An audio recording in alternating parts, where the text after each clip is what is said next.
Good afternoon teachers. इस video के ज़रिए मैं आप सबको बताना चाहूँगी कि हम दीक्षा पोर्टल पर अपना पंजीयन एक शिक्षक के रूप में कैसे कर सकते हैं। सर्वप्रथम आप ये पता करें कि आपके फ़ोन में आपका जीमेल अकाउंट बना हुआ है या नहीं और आप उसमें लॉग्ड इन किए हैं या नहीं। आप अपने मोबाइल के स्क्रीन पर, जैसा कि आप स्क्रीन पे देख पा रहे हैं, आप गूगल में जहां आपको यूट्यूब या उसका क्रोम ब्राउज़र 3 रंग का चक्री दिखता हो, आप उसे टच करके उसे ऊपर करें। ऊपर करते ही आप देख पा रहे हैं जैसे यहाँ जी लिखा है बड़े अक्षर का, क्रोम है या जीमेल है, तो आप जी लिखे हुए अक्षर में जाकर पहले यह देख लें कि क्या आपका जीमेल अकाउंट तैयार है और क्या आप उसमें लॉग्ड इन हैं। तो इस जी वाले चक्री पे हम टच करके इसके अंदर जाते हैं। प्रवेश करते ही स्क्रीन के नीचे में दाहिनी ओर में आपको 3 बिंदु दिख रहे हैं जिसके नीचे लिखा है मोर। आप उस 3 बिंदु को टच करेंगे तो आपको ये दिख जाएगा कि आपका मेल जो है वो आपके फ़ोन में लॉग्ड इन है या नहीं है। तो हम देख पा रहे हैं कि ऊपर में बिल्कुल कोने में जो नाम लिखा हुआ है, यानी कि वो मेरा मेल आईडी है, तो वो मेल आईडी खुला हुआ है और वो लॉग्ड इन होने से इस प्रकार से दिखेगा। आपके जीमेल में यदि आप लॉग्ड इन हैं तो दीक्षा ऐप में पंजीयन करने में आपको थोड़ा भी वक्त नहीं लगेगा। अब ये देखने के बाद आप वापस होम हो जाए, यानी कि वापस मेन स्क्रीन पे आ जाए, और अब हम चलेंगे दीक्षा ऐप को डाउनलोड करने के लिए प्ले स्टोर में। तो यहाँ जो भी आइकॉन्स है, सबसे नीचे आप देखिए प्ले स्टोर है, इसमें आप बहुत सारे ऐप्स पहले भी डाउनलोड किए होंगे। आज हम करेंगे दीक्षा ऐप डाउनलोड। तो जैसे ही हम दीक्षा ऐप लिखेंगे, Diksha app Jharkhand, Diksha platform for school education, एक कलम की नीब रहेगी जिसके नीचे हरी लकीर है और एक लाल बिंदी है, तो ये हो गया दीक्षा। अब जैसे ही आप इसे छूते हैं, इसे इंस्टॉल करने का जो मैसेज है वो आपके स्क्रीन पे आ गया। अब हम करेंगे इस ऐप को इंस्टॉल। अब हमारा ऐप इंस्टॉल हो चुका है, क्योंकि यहाँ पे आप मैसेज देखेंगे इंस्टॉलेशन इज़ कंप्लीटेड और ये हरी टिक है। अब सबसे नीचे में स्क्रीन में 2 ऑप्शन है, ओपन, फिनिश। तो हम करेंगे ओपन, यानी कि हम ऐप को खोल रहे हैं। ऐप के खुलते ही आपको बहुत सारे भाषा मिलेंगे सामने, जो कि आपका प्रिफर्ड लैंग्वेज कहलाएगा। अब इसमें आप अगर हिंदी में आप कंफर्टेबल है तो आप हिंदी का ही चयन करें। कितनी भाषाएं हैं दीक्षा में, लेकिन हम हिंदी का चयन करते हैं। हिंदी टिक करते ही अब हो गया जारी रखें, तो ये नीला होते ही हिंदी, हम आगे बढ़ेंगे जारी रखें। अब आपसे पूछा जाएगा दीक्षा में आपका स्वागत है, आप कौन हैं, आपका परिचय। तो शिक्षक, विद्यार्थी, अन्य, तो आप शिक्षक हैं, तो आप शिक्षक वाले फ़ोटो को आप टिक कर दें। जैसे ही आप उसे टिक करेंगे आपके पास ऑप्शन आएंगे, क्या आप दीक्षा QR कोड देख रहे हैं, तो यहाँ स्कैन करने के लिए टैप करें।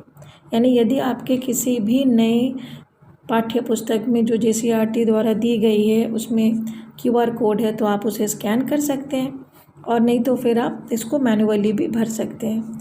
अब हम सबसे पहला जो डिटेल है वो भरेंगे, बोर्ड चुनिए, यानी कि झारखंड बोर्ड। तो आप स्टेट में झारखंड ढूंढेंगे, अल्फ़ाबेटिकल ऑर्डर में ही सारे नाम रहते हैं, तो इसमें छूने से ही ये चूज़ हो गया। अब इसे हम दाखिल करेंगे, तो ब्लू बटन को आप दबा दें, दाखिल करें। अब आपसे 3 चीज़ें पूछी जाएंगी, बहुत साधारण। सबसे पहला आपने उत्तर दे दिया है कि आपका स्टेट झारखंड है। फिर पूछा गया है कि आपका माध्यम, यदि आप हिंदी भाषा में ही बच्चों को पढ़ाते हैं तो आप माध्यम में हिंदी का चयन ही करेंगे। यदि आप उर्दू पढ़ाते हैं तो उर्दू, इस तरह से आप जो भी चयन करना चाहें। और अब फिर हम इसे दाखिल करेंगे। दाखिल करने के बाद में आपसे पूछा जा रहा है आपकी कक्षाएं, तो आप इसमें 1 से ज़्यादा कक्षाएं भी बिल्कुल भर सकते हैं। यदि आप प्राथमिक स्तर के शिक्षक हैं तो फिर आप बिल्कुल 1 से 5 तक जितनी भी कक्षाएं हैं आप उसे भर दें, और यदि आप उच्च प्राथमिक कक्षाओं के बच्चों को पढ़ाते हैं तो फिर आप 6 to 8 भी टिक कर सकते हैं। तो यहाँ जैसे मैंने प्राथमिक स्तर में हिंदी के लिए 1 से 5 तक का चयन कर दिया। अब हम इसमें दाखिल करते हैं इस डेटा को। अब फिर आपके पास मैसेज है जारी रखें, यानी बिल्कुल स्टेप बाय स्टेप आपको गाइड किया जाता है, आपको कहीं भटकने की आवश्यकता नहीं है। अब यहाँ पे मैसेज आता है प्रोफाइल को सफलतापूर्वक अपडेट किया गया। अब हम आगे देखते हैं क्या पूछा गया, आपका स्थान। तो यहाँ आपका राज्य, तो राज्य आप ड्रॉप डाउन में जाएं और अल्फ़ाबेटिकल ऑर्डर में आप ढूंढें, आपको जे जहाँ मिले झारखंड आप उसे चुन लें और दाखिल कर दें। तो आपका राज्य झारखंड हो गया। और राज्य चुनते ही अब जिला की बारी, तो जिला हमारा डी में देवघर, देवघर आते ही हमने दाखिल कर दिया और फिर हम आगे बढ़ेंगे।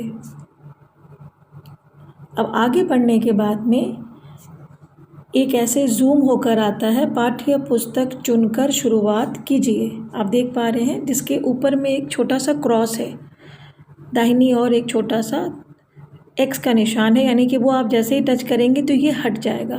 तो हम इसे फ़िलहाल हटा देते हैं। अब स्क्रीन के बिल्कुल नीचे की ओर ध्यान देखिए, क्या लिखा है, पुस्तक संग्रह, कोर्स, डाउनलोड और प्रोफाइल। तो हम अब जाएंगे अपने प्रोफाइल में, क्योंकि हमें अपने प्रोफाइल को पूरा करना है। तो सबसे अंतिम में जो ये तस्वीर है व्यक्ति की, हम उसे छू रहे हैं। अब छूते ही आ गई आपकी प्रोफाइल को भरने की बारी। इसे बहुत ही सावधानी पूर्वक आप भरने का प्रयास करें। अगर आप इसमें कुछ बदलाव करना चाहें तो आप वो भी अभी कर सकते हैं। सबसे पहले गेस्ट 1 में आपकी भूमिका बदले, लेकिन आपने सही डाला है शिक्षक, तो आपकी भूमिका नहीं बदलेगी, आप उसे कुछ ना करें। कहीं भी यदि मोबाइल में एक पेंसिल का निशान हो तो आप जानें कि वो आप संपादन कर सकते हैं। सबसे नीचे में है आपका कक्षा और फिर विषय। तो विषय में आप जो भी पढ़ाते हैं आपके विषय, अगर एक से अधिक पढ़ाते हैं तो आप एक से अधिक विषय का चयन भी कर सकते हैं। अब हम इसे दाखिल करेंगे।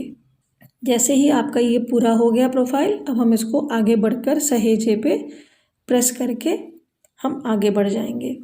अब यहाँ पे आपसे कह रहे हैं कि दीक्षा में असीमित पहुँच प्राप्त करें और सुविधाओं तक पहुँचने के लिए लॉग इन करें। और यहाँ पे नीला रंग का बार है जिसमें हमें लॉग इन करना है, तो आप इसे अब टच करेंगे। अब जैसे ही आपने लॉगिन करने की सोची, आपने पहली बार दीक्षा ऐप को इंस्टॉल किया है, तो आप अपने को पहले रजिस्टर करेंगे, फिर आप लॉगिन करेंगे। यहाँ पे 2 ऑप्शन है, ध्यान से अगर आप देखें, डोंट हैव एन अकाउंट नीचे में, रजिस्टर हियर और OR और एकदम नीचे में वो जी आपने देखा जिस जी को मैंने शुरू में दिखाया था। तो ये जो जी है, इसके बगल में ये जो नीली पट्टी है जिसमें लिखा है साइन इन विथ गूगल, आप सीधे इसको एक बार टच करके आप डायरेक्टली आप अपने मेल से साइन इन कर जाएं। अब ये आपका साइन इन हो रहा है, आपसे और जानकारियां ली जाएंगी। तो जिस मेल से आप लॉगिन कर रहे हैं उस मेल को हम चुन लेंगे। अब जैसे ही आप अपने रजिस्ट्रेशन के लिए आप आते हैं तो आपको ये स्क्रीन सामने दिख रहा है, आपका नाम, और इसके नीचे में आपको गाढ़े नीले रंग में संपादित करें और हल्का सा सी ग्रीन कलर में विवरण दाखिल करें। तो हम दोनों को ही बारी बारी से संपादन करेंगे। तो सबसे पहले हम चले जाते हैं विवरण दाखिल करें, यानी कि आपके कुछ विवरण अधूरे हैं। तो हम चले जा रहे हैं इस हल्के से हरे बार को टच करते हुए। अब यहाँ पूछा गया है कृपया निम्न विवरण प्रदान करें, आई एम। अब यहाँ से हम जो इंग्लिश में है उसका चयन करेंगे। आप टीचर हैं तो टीचर वाले बॉक्स को आप छुएंगे, छूते ही टिक हो गया, यानी कि आपने कर लिया। अब इसे कर दीजिए सबमिट, कैंसिल ना करके बगल में नीले वाले बटन को दबाएं, सबमिट। फिर पूछा जाएगा कि आप किस राज्य में टीचर हैं विथ, तो आप फिर ढूंढे इस सूची में अपने राज्य का नाम झारखंड, झारखंड के बगल में डब्बे में आप छूकर इसे टिक कर दें और फिर कर दें सबमिट। अब आपका नाम आ चुका है, यहाँ राज्य है, जिला है। अब पूछा जाएगा आपका फ़ोन नंबर, तो यहाँ पे आप उस फ़ोन नंबर को दर्ज करें जो आपने ई विद्या वाहिनी में दर्ज करवाया है। उस नंबर को आप प्रयोग करें और वो नंबर पे मैसेजेस आ रहे हैं कि नहीं, आप ये भी पता कर लें कि आपका वो नंबर चालू है या नहीं है। अब जैसे ही आपने अपना मोबाइल नंबर दर्ज कर दिया, नीचे मोबाइल नंबर सत्यापित करें का जो इंस्ट्रक्शन है वो लाल में आ जाएगा और इसके ठीक नीचे एक हरा बटन है जहाँ लिखा है वैलिडेट। तो यानी आपके नंबर पर एक वन टाइम पासवर्ड या OTP आने वाली है जिसे आपे दर्ज करना होगा एक बार जब आपके पास मैसेज आ जाए। तो इस हरे बटन को हम दबाते हैं वैलिडेट। यह आपके नंबर को कंफर्म करेगा कि ये नंबर आपका है या नहीं है। और आपके फ़ोन पर जैसे ही आ जाए OTP या वन टाइम पासवर्ड आपको इसमें दर्ज करना है। दाखिल करते ही आपके ये 2 हरे टिक मोबाइल नंबर और ईमेल आईडी के पास आ गए, यानी कि आपके ये 2 सटीक हो चुके हैं। अब हम करेंगे विद्यालय का नाम दर्ज। तो जैसा कि मैंने पहले बताया कि आप कोशिश करें कि आप अंग्रेज़ी में ही अपने विद्यालय का नाम भरें ताकि जो भी कार्यालय में आपका रिकॉर्ड है उससे किसी भी तरह का नाम में फेरबदल ना हो। तो हमने भर दिया अपने विद्यालय का नाम और अब बारी आती है आपके यूडाइस कोड की, तो वो अपने विद्यालय का भर ले। यूडाइस कोड को भरते वक्त सावधानी बरतें कि किसी भी तरह से आपके यूडाइस कोड में कोई भी अंक छूट ना जाए। तो ये हो गया आपका यूडाइस कोड। और अब आपसे मांगा जा रहा है आपके राज्य द्वारा दिया गया 6 डिजिट का EVV ID, जिससे कि आप अपनी बायोमेट्रिक की हाजिरी बनाते हैं। यहाँ करने के बाद अंतिम में एक बक्से के पास लिखा है मैं दीक्षा के एडमिन के साथ इन विवरणों को साझा करने के लिए सहमत हूँ, जिसे आप टिक अवश्य करें, नहीं तो फिर आपका दाखिल नहीं होगा। इस ब्लू वाले बॉक्स में हम कर देंगे दाखिल करें को टच। अब यहाँ क्या आता है, you can edit this information, यानी आपको कभी भी लगे कि आपको आपका फ़ोन नंबर या कहीं कोई वैसी चेंजेस को दर्ज करना है तो आप इसमें जाके एडिट कर सकते हैं। आप इसे ओके कर दें। ये दिख रहा है आपका दीक्षा प्रोफाइल। आपने अपना काम कर दिया है। अब राज्य आपके प्रोफाइल को वैलिडेट करेगी। जैसे ही आपका प्रोफाइल वैलिडेट हो जाएगा आपके नाम के ऊपर एक हरा टिक दिखेगा। अब इसमें मैं अपने अकाउंट से लॉगिन कर रही हूँ जो पहले से तैयार है, और मैं अपना अकाउंट चुन लूँगी जो मेरे नाम के साथ दर्ज है दीक्षा में, और उसे चुनते ही आपको नाम के साथ दिखेगा कि आपका फिर से स्वागत है।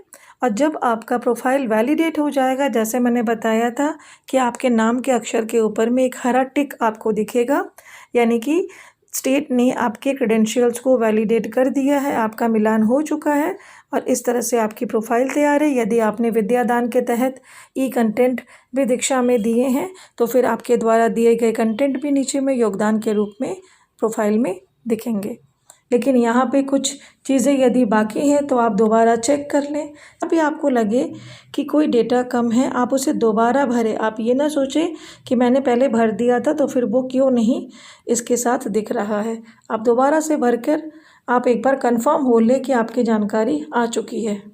आप देख पा रहे हैं संपादित करें कि ठीक नीचे है मोबाइल नंबर दर्ज करें, तो इसमें आप एक और नंबर दे सकते हैं और साथ है अकाउंट बहाल करने के लिए ईमेल पता जोड़े।